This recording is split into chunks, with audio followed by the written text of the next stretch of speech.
목자들, 그렇죠? 목자들. 그다음에 이렇게 기억할 때 동방박사. 그래서 오늘 동방박사에 대해서 말씀드리겠어요. 당시에 이 동방박사가 어느 지역에서 왔는지 많은 사람들은 뭐 인도에서 왔다.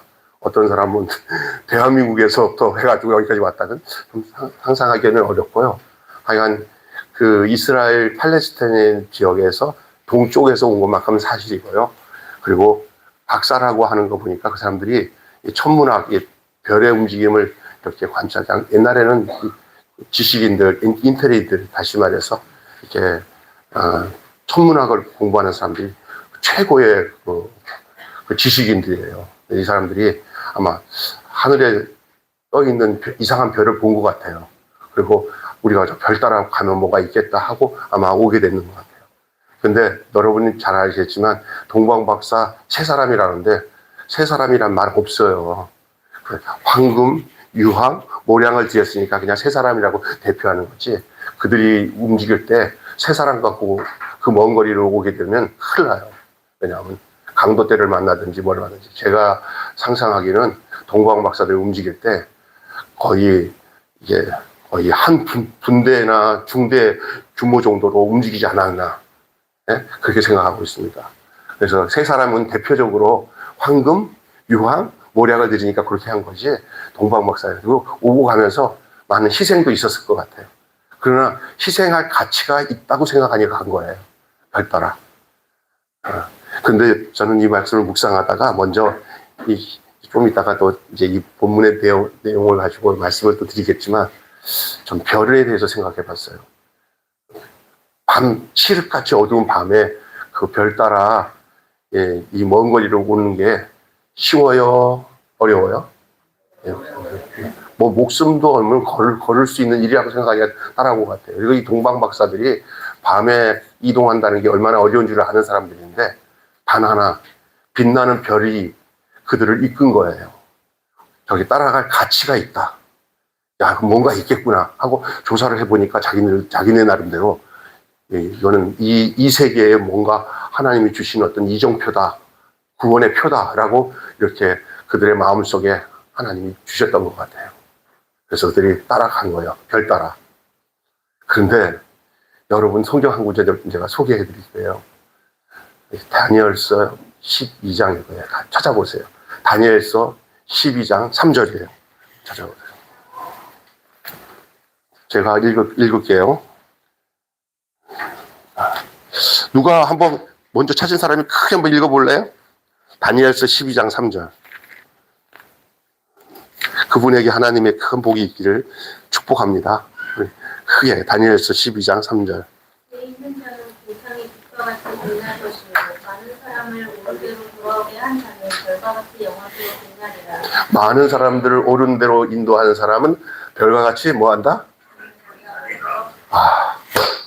그럼 오늘날의 우리에게서 별은 뭔가? 그리고 그 별의 목적은 뭐냐? 예수님 앞으로 인도하는 게 별이에요. 그렇다면 오늘날 우리의 별은 뭔가? 많은 사람들을 옳은 대로 인도하는 사람은 뭐가 같이 빛난다 그랬어요. 저도 저를 생각해 보니까 저를 예수님 앞으로 인도하신 분이 있더라고요. 그 별이구나. 또 내가 별이 돼야 되겠구나. 그런 생각을 했어요. 묵상하면서. 여러분도 그렇게 되길 바랍니다. 그리고 그 예수님 앞으로, 별은 별로서 목적이 아니에요. 별의 목적은 예수님 앞으로 인도하는 거예요. 그의 인격을 만나서 그의 삶이 다시 별이 되어서 빛나는 사람으로 살 때 계속적으로 예수님 앞으로 인도하는 별의 행진이 사람들을 어둠에서 이끌어서 옳은 대로 이끌어가는 그 별의 행진이 바로 우리 교회를 통해서, 여러분을 통해서 계속 이루어져야 된다고 저는 믿습니다. 아멘. 그래서 오늘 이 동방박사 얘기를 하면서 저는 좀 이 별이 동방박사를 이끌어간 이 별이 오늘 무엇인가를 좀 생각을 해보니까 여러분과 좀 나누고 싶더라고 하는 생각이 들었어요. 여러분,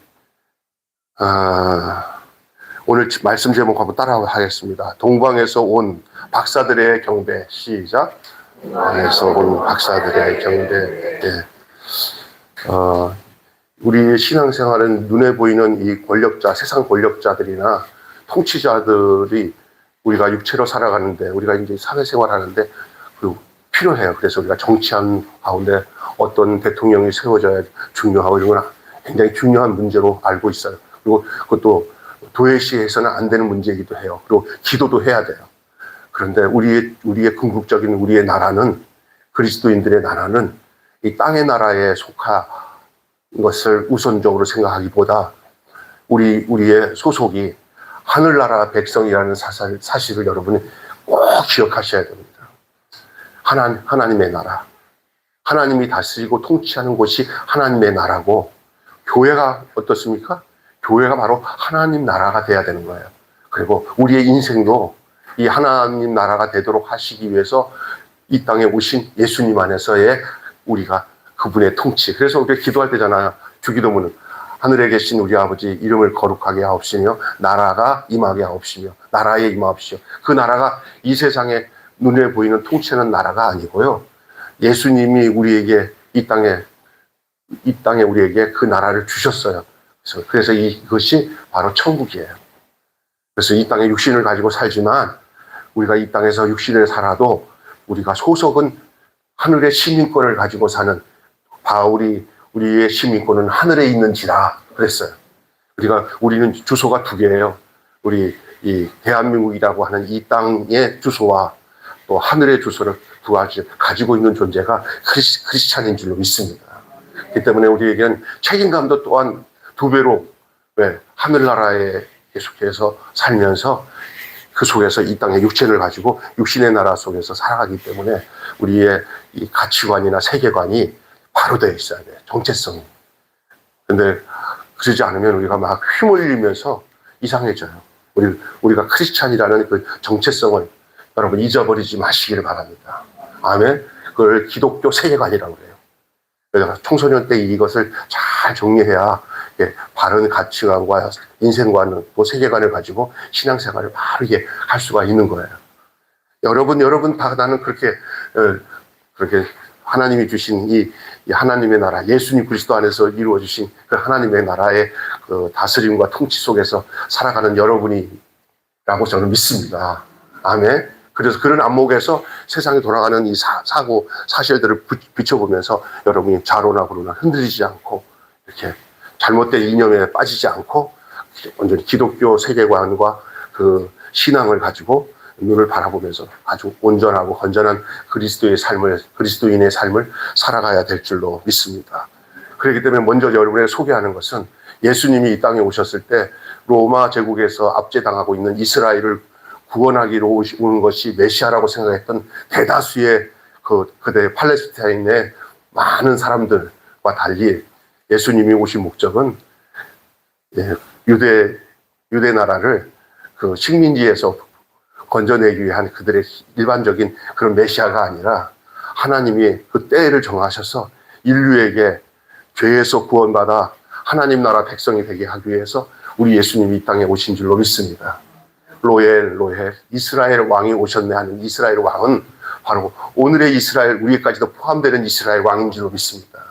그래서 하나님이 이 땅에 육신을 몸을 입고 이 땅에 오신 거죠. 그리고 그 중심의 그 나라는 당시에 팔레스틴 이스라엘 유대 땅이 범죄에만 머물러 있는 게 아니에요. 우리 예수님이 구원하시는 목적은 조금 전에 우리 집사님이 기도한 것처럼 예수님이 죽으러 오셨단 말이에요.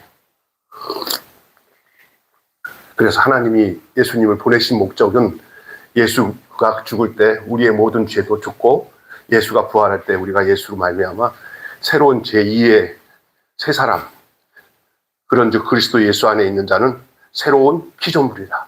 이전 것은 지나갔으니 바로 새로운 피조물이다. 그래서 그 사람을 거듭난 사람, 영적인 사람, 구원받은 사람, 그거예요. 그것을 예수님 오신 목적이에요. 그게. 이것은 이전에 과거에 우리 조상들 먼저 믿었던 우리 신앙의 선배들뿐만 아니라 우리가 물려줘야 될 후손들, 우리의 자녀들에게도 이어져야 할 동일한 믿음이요, 동일한 사실인 줄 믿습니다. 아멘. 여러분이 오늘 여기서 예배드리는 여러분 전부 다 그런 분들이기 때문에 여기서 찬양하면서 그 왕이신 주님께 경배하며 찬양하는 것이에요. 할렐루야.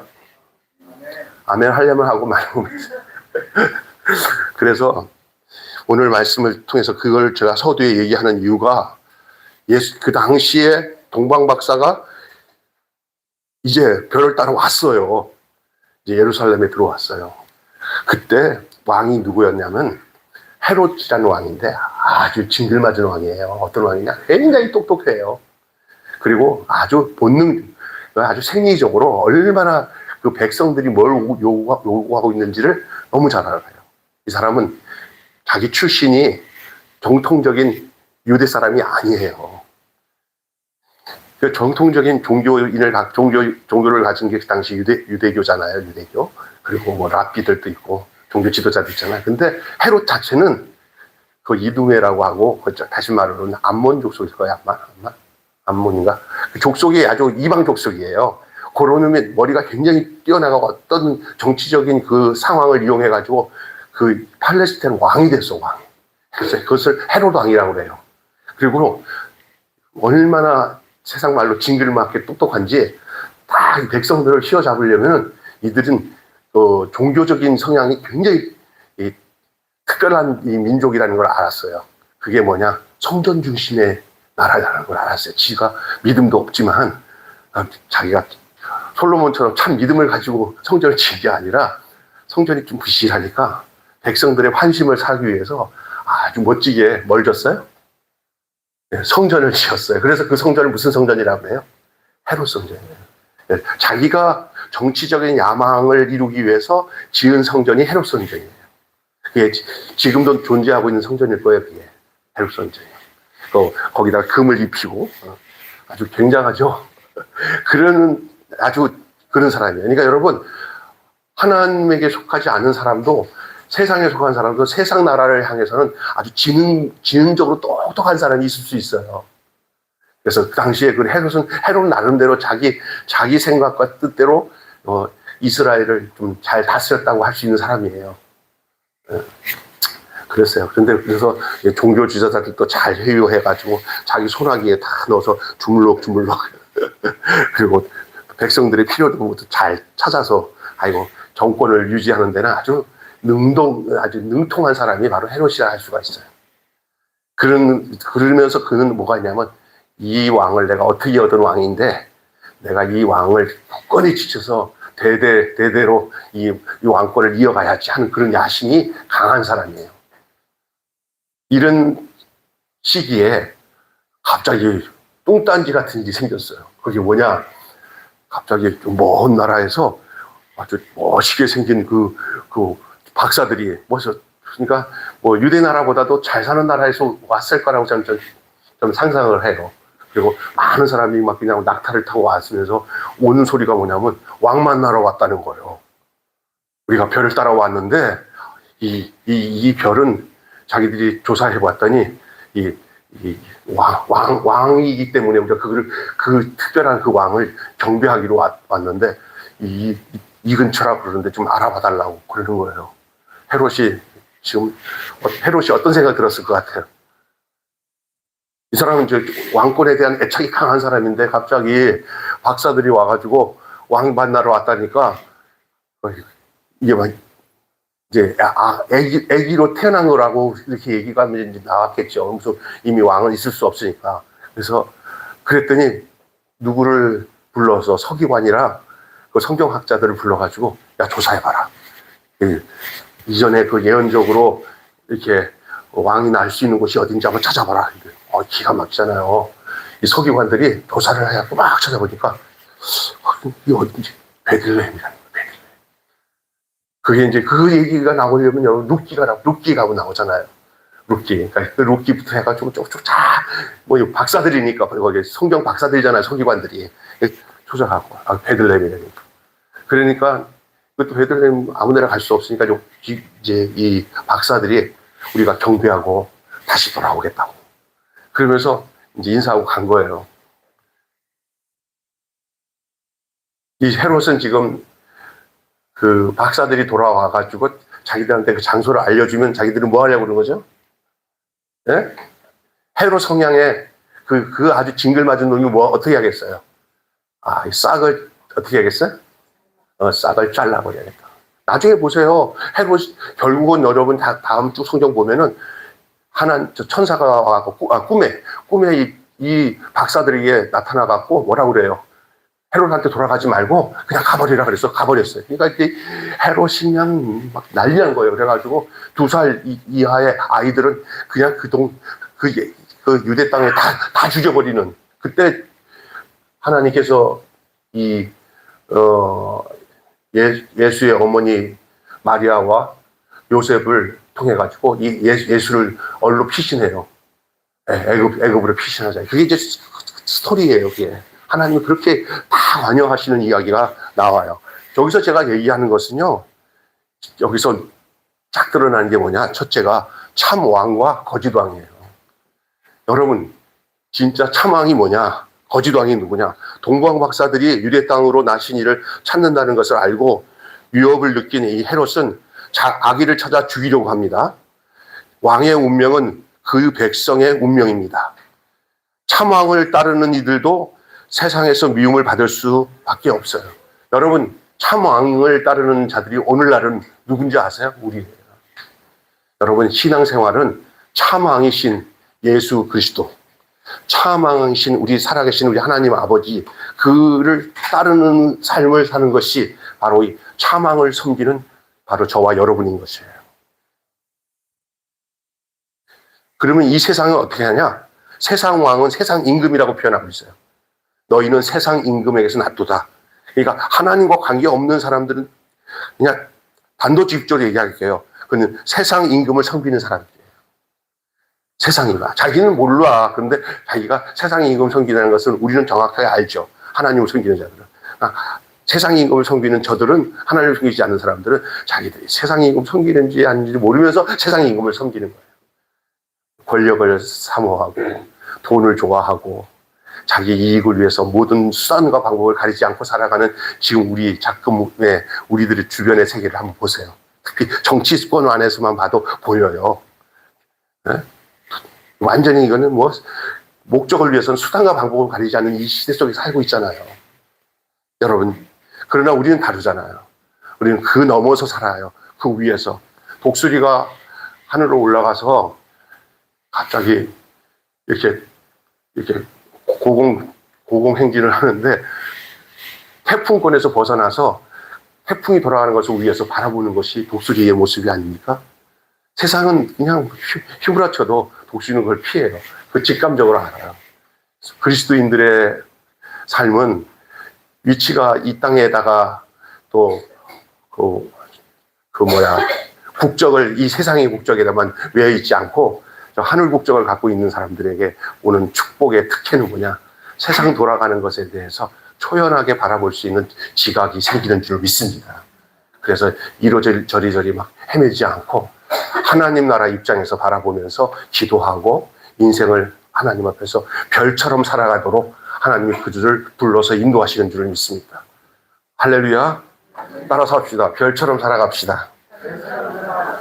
동방 박사들이 그 별을 찾아 따라오는 것처럼 여러분의 삶이 그렇게 돼야 될 줄 믿습니다. 그리고 여기 보세요. 그래서 여러분, 믿음은 이렇습니다. 거짓 왕의 핍박에 굴하지 않고 참 왕에 충성하는 것이 믿음이에요. 거짓 왕은 세상 임금이에요. 여러분, 우리 속에서 도사리고 있는 그 탐욕이 거짓 왕 아닙니까? 네. 이게 사람이요, 영적으로 하나님 앞에서 기도 생활을 중단하고 하나님과 관계를 안 가지면요, 부해지면 부해지는 대로 그것에 집착을 하게 되고, 또 빈핍해지면 가난해지면 최도 사람이요 비굴해져요.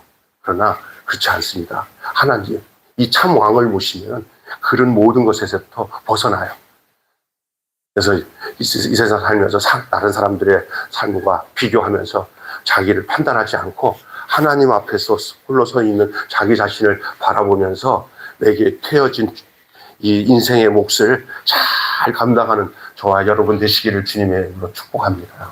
아멘. 두 번째는요, 참 왕과 더불어 또 하나 비교할 수 있는 것이 베들레헴과 예루살렘이에요. 베들레헴. 새 왕은 베들레헴이 아닌 예루살렘이 아닌 작은 어디에 있었어요? 베들레헴에 있었어요. 거기서 태어났어요. 지금 그 새 왕이 아닌 헤롯 왕은 어디에 있어요, 지금? 왕궁에 있어요.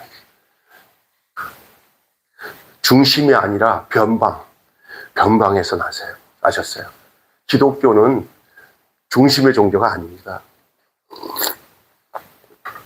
무슨 여러분이 어떤 우리 이제 신앙 삶에 화려하고 번잡스럽고 막 중심에 가서 뭔가를 하고 싶은 마음이 여러분이 도사리면 여러분이 어쩌면 세상 왕에게 속해 있을 수도 있다는 사실을 인식해야 돼요. 진짜 하늘의 왕, 참 왕은 중심에서 나타나지 않습니다. 변방에서 나타납니다. 가난한 곳, 마국간. 여러분, 저 예수님과 시탈타 석가모니의 다른 점이 뭡니까? 석가모니는 최고의 왕국에서 태어났잖아요. 예수님은 사람이 태어나지 않는 어디서 태어났어요? 네? 마국간에서 태어났어요. 이게 달라요. 이게 뭐 이렇게 다르냐? 달라요. 오늘 또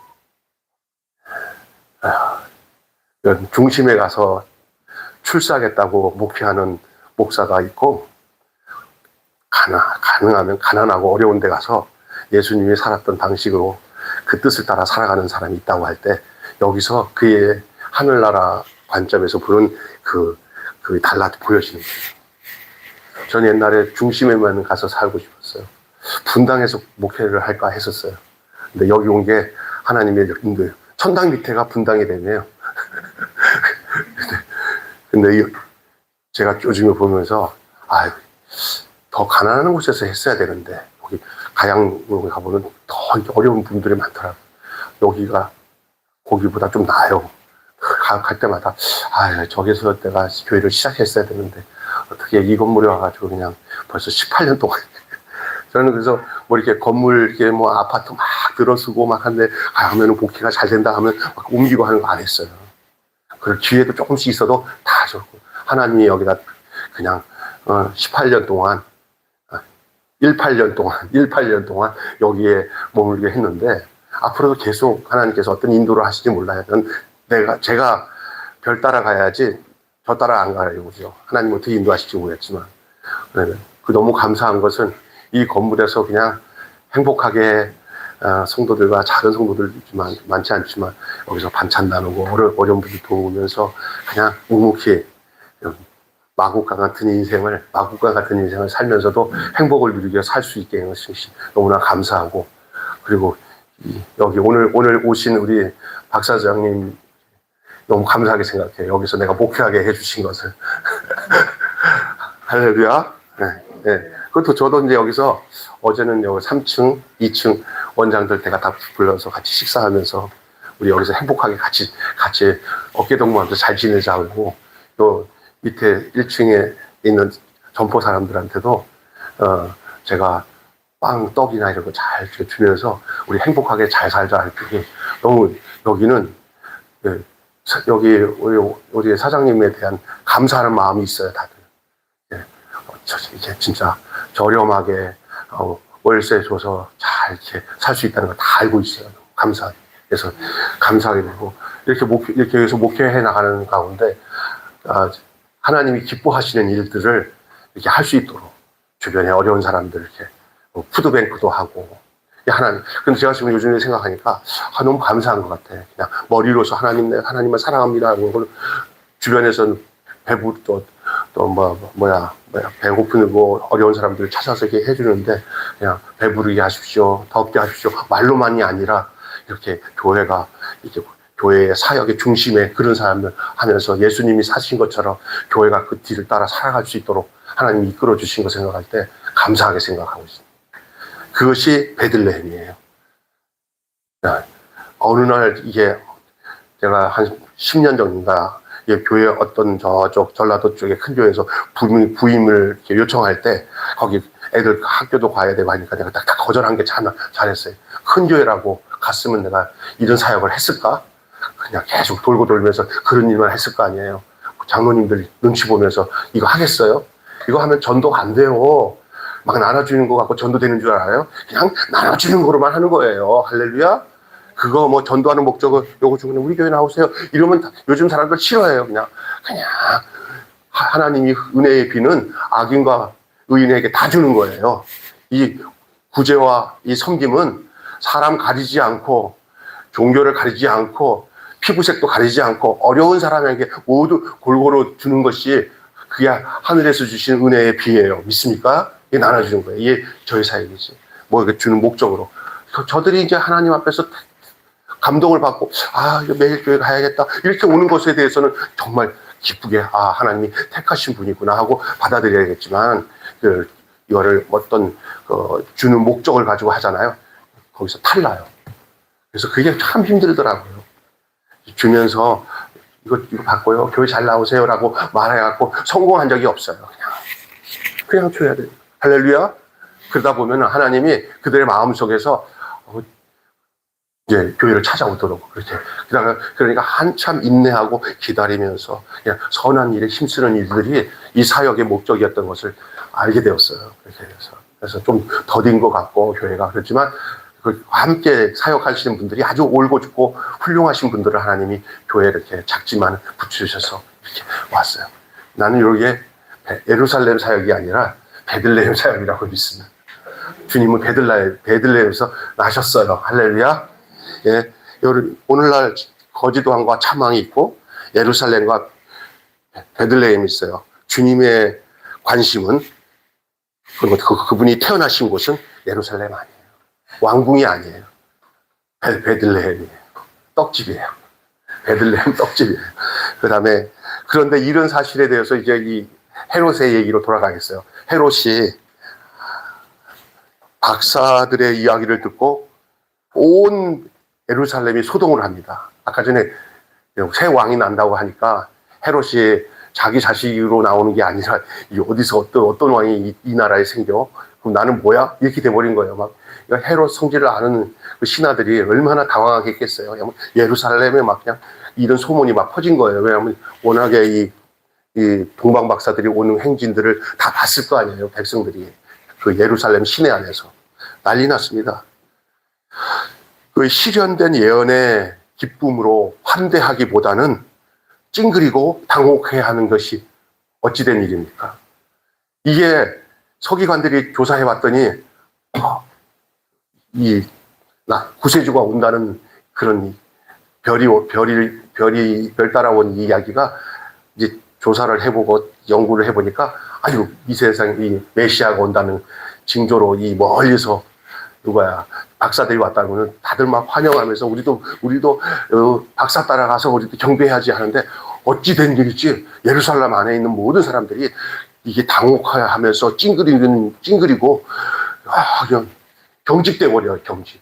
단 하나 박사들만 그냥 지금 이게 우리가 올 때로 왔다 이제 다 왔나 보다 막 그러면서 흥분해 가고 다른 사람들이 어떻게 반응해야 되겠어요? 왕이 왔으면 어떻게 해야 되겠어요? 막 이거는 기뻐해야 되잖아요. 이게 무슨 일입니까? 왜 그래요? 당혹해하고 도리어 굉장히 안 좋아하는 상황으로 지금 베들레헴 예루살렘의 그 분위기가 그래요. 분위기가 아마 그 헤롯의 그 얼굴이나 상황을 보니까 여기서 잘못 우리가 처신했다가 큰다지. 아이 우리 나도 헤롯이 우리 뭐 먹고 사는데 잘해주는데 뭐 우리가 뭐 그런 거 생각해 하고 영적으로 그들이 그동안 바라던 메시아에 대한 메시아 도래 사상이 완전히 사라진 거예요. 가장 이 땅에서 위험한 게 뭔지 알아요? 아유, 뭐, 그냥 이렇게 저렇게 살다가 가면 되는 거지. 무슨 하나님 나라가 어딨고 예수님이 뭐 어딨어. 우리가, 뭐, 우리 하나님 이렇게 바르게 주님 말씀대로 산다고 해서 뭐 달라질 게 뭐 있어. 아유, 영철이처럼, 말순이처럼 우리도 그렇게 살지 뭐. 이렇게 살아가면 안 된다는 거예요. 근데 그 분위기가 그렇다는 거예요, 지금. 지금 최고의 지금 이 기독교 신앙의 분위기가 뭔지 아세요? 경각심이 사라져버리고, 사모하는 이 사라졌어요. 그냥 좋을 대로 사는 거지 뭐. 다 먹고 살기 위해서 사는 거야. 이렇게 여러분 신앙생활을 여러 시각이 저를 볼 때도 아이고 우리 목사님 먹고 살기 위해서 아주 뭐 그냥 열심히 하네 이렇게 보시면 여러분 안 돼요. 예수 믿어야 돼요. 그분을 왕으로 섬겨야 돼요. 여러분의 인생을 예루살렘에 두지 말고 베들레헴에 두셔야 돼요. 그것이 주님이 우리에게 내려놓으신 우리가 걸어가야 할 길이에요, 그게. 그들은 당황하고 그 기쁨을 가져야 될 상황을 기쁨을 갖지 않고요.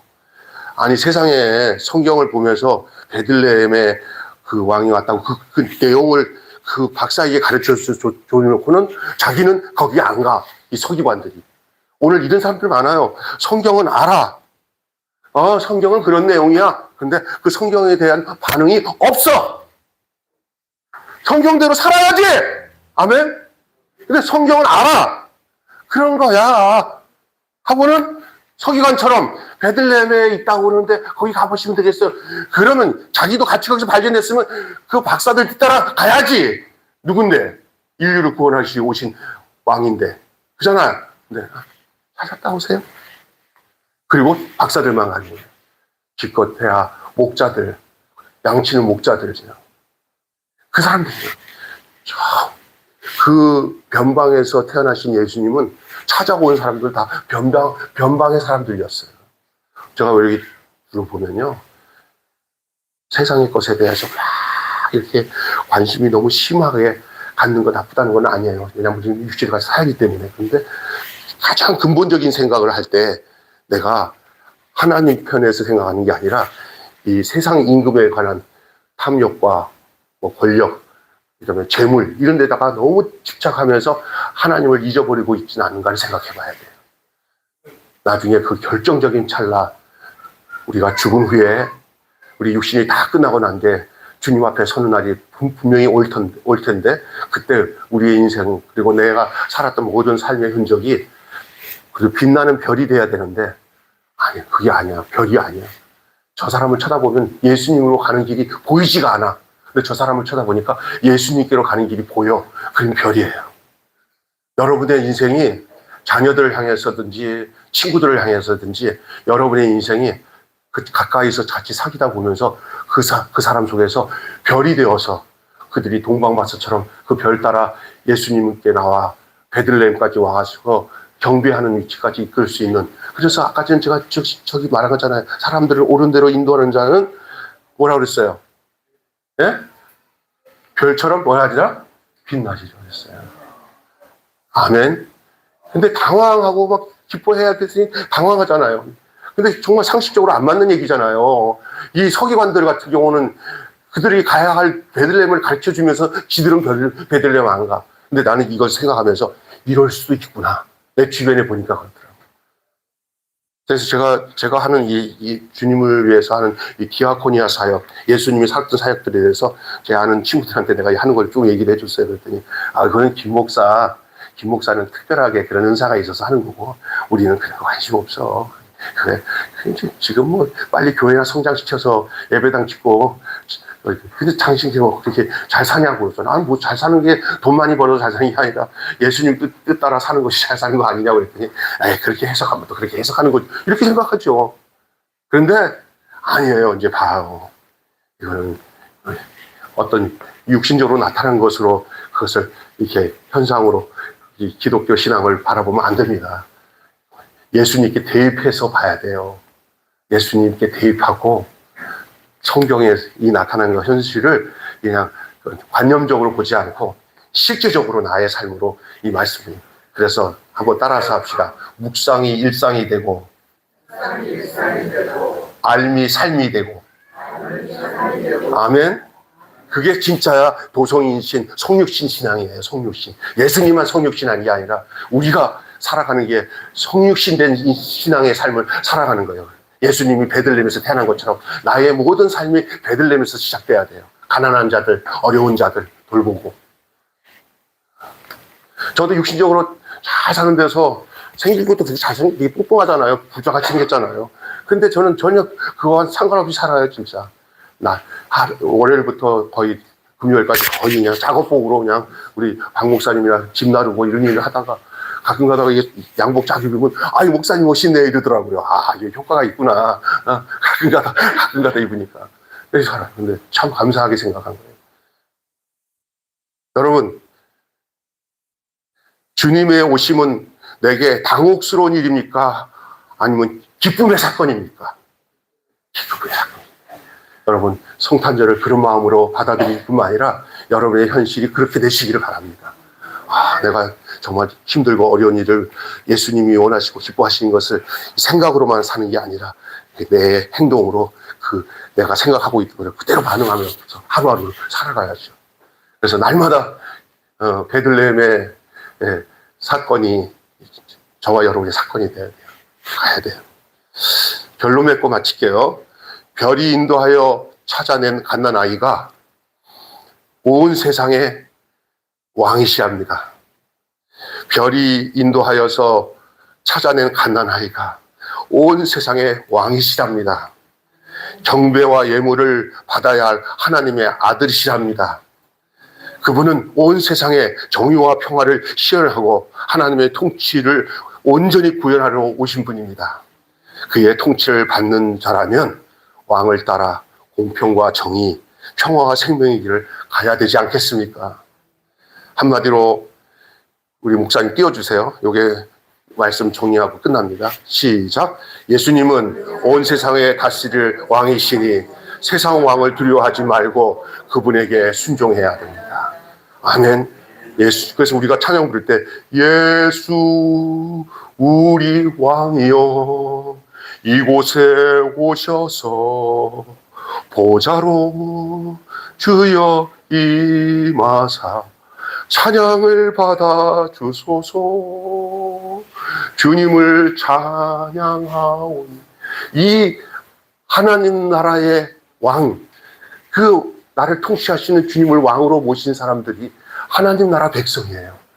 이것을 먼저 우리 안에서 이루어준 다음에 이 세상의 나라를 이제 반응하면서 살아야 돼요. 이게 없어진 상태에서 세상 나라 반응하면은 다 너나 나나 속물이 됩니다. 속물. 속물 되는 거 쉬운 거예요. 하나님 나라가 없는 자들은 다 속물이 됩니다. 그래서 별별치 않은 요만한 재산 가지고도 형제간에 싸우고 난리고 그런 거 그냥 예수를 믿는다고 하는데 제대로 믿지 않으면요 요만한 재산 가지고도요 그냥 서로가 막 그냥 형제간에 지지고 볶고 싸우고 이런 건 되지 말아야 돼요. 오늘부터 그것을 해체시킬 수 있는 능력은 거기에 창명하지 마십시오. 줘버려요. 그럼 하나님이 더 주셔요. 아멘. 쉽지 않아요. 기도하겠습니다. 하나님 아버지 은혜를 감사합니다.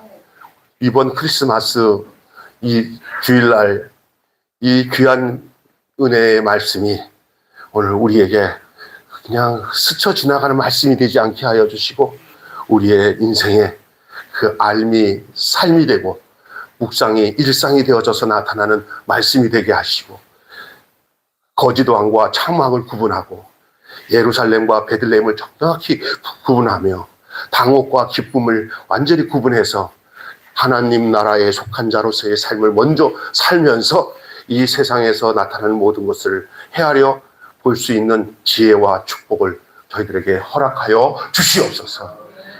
그렇지 않고 우리가 하나님 나라의 백성인 것을 잊어버리고 그 정체성을 잃어버리고 그 아이덴티티를 잊어버리고 우리가 살게 되면은 우리는 그냥 조용히 나도 모르는 세계 속물이 되고 세상에 속한 왕에게 지배당해서 온갖 탐욕과 걱정 근심에 매여서 싸우고 다투고 살면서 그것이 옳은지도 모르고 틀린지도 모르고 거기에 헤매면서 답 없이 살아가는 인생이 될 수밖에 없지만 우리가 하나님 나라의 백성이고 하나님의 자녀이고 예수 그리스도 안에서 이제 영원한 하나님 나라의 권속이 된 것을 알 때 하나님 아버지 우리에게 지혜를 주셔서 이 땅에 살아가는 동안에 우리의 인생을 허탄한 데 마음을 두지 않고 저 하늘나라의 진정한 소망을 두고 주께 영광을 돌리며 살아가는 참 하나님의 백성이 되게 하여 주시옵소서.